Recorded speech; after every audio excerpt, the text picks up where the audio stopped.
Well, welcome back to Gardeners Cottage. In this video we're going to show you what to do with spent daffodil or narcissi bulbs. We've got some examples here of pots that we found in the local garden centre.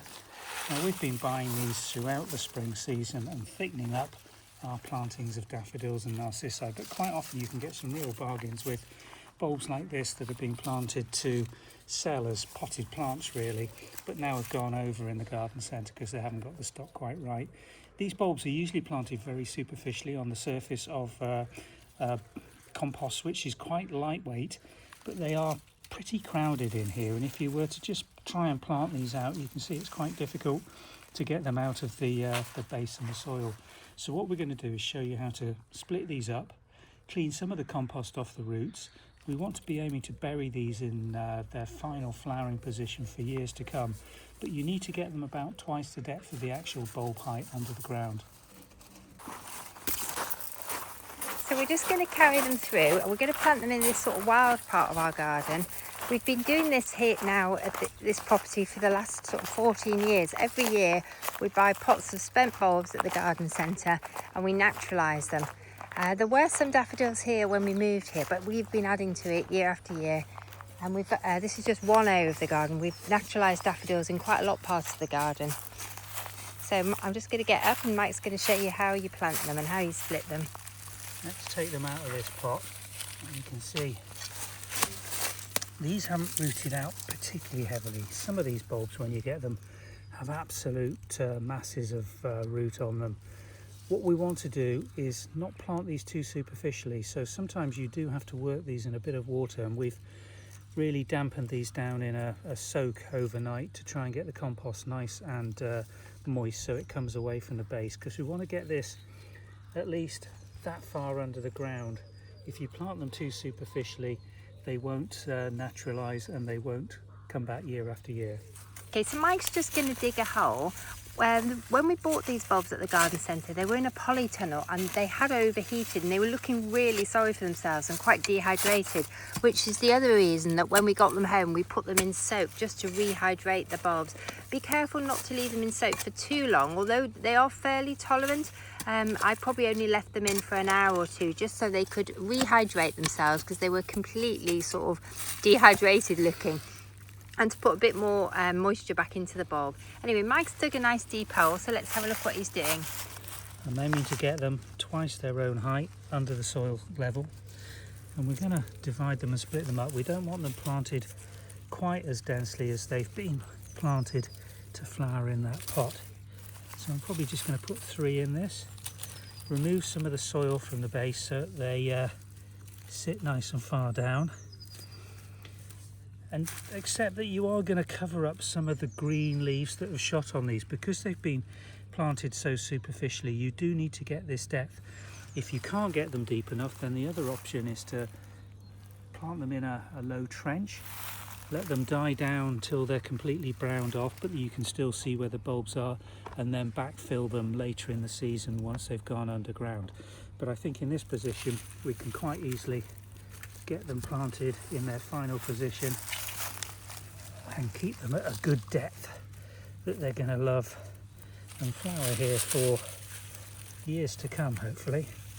This soil is really moist. This is quite a low level part of our garden, and the moisture level in the soil is really good.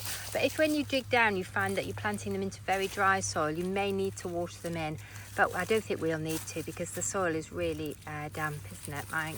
We're putting the soil back quite gently so I don't damage the leaves.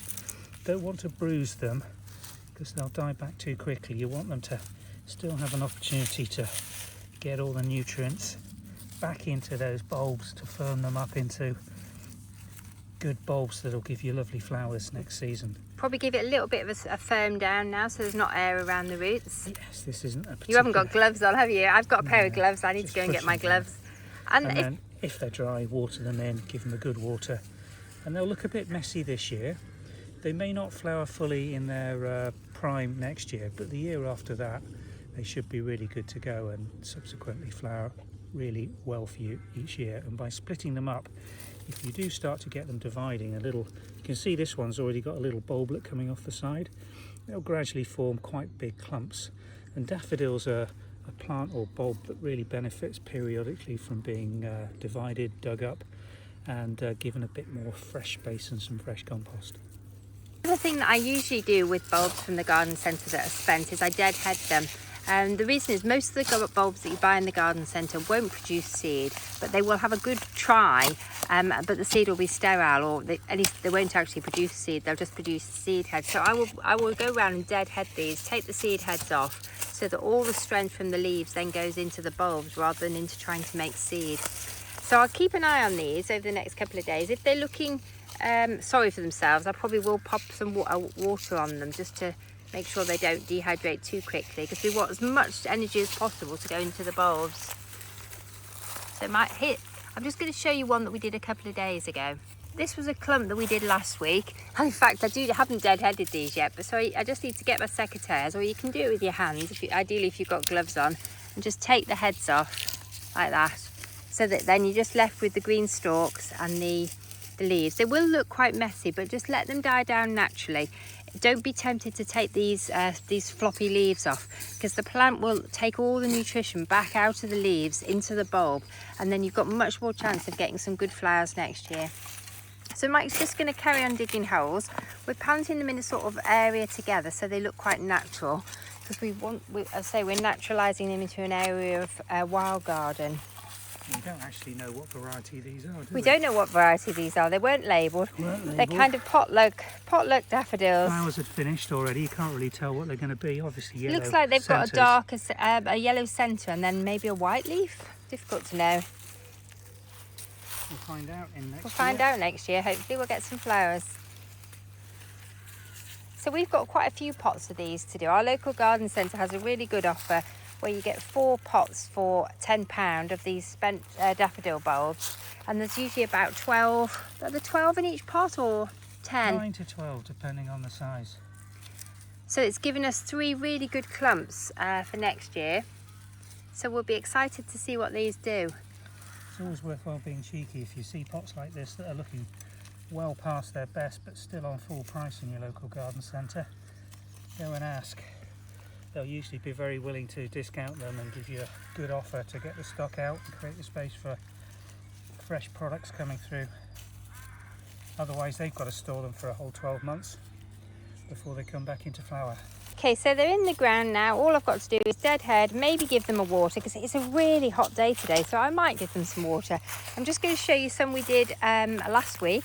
These were looking much better than the other ones, and so you can see these are actually still flowering.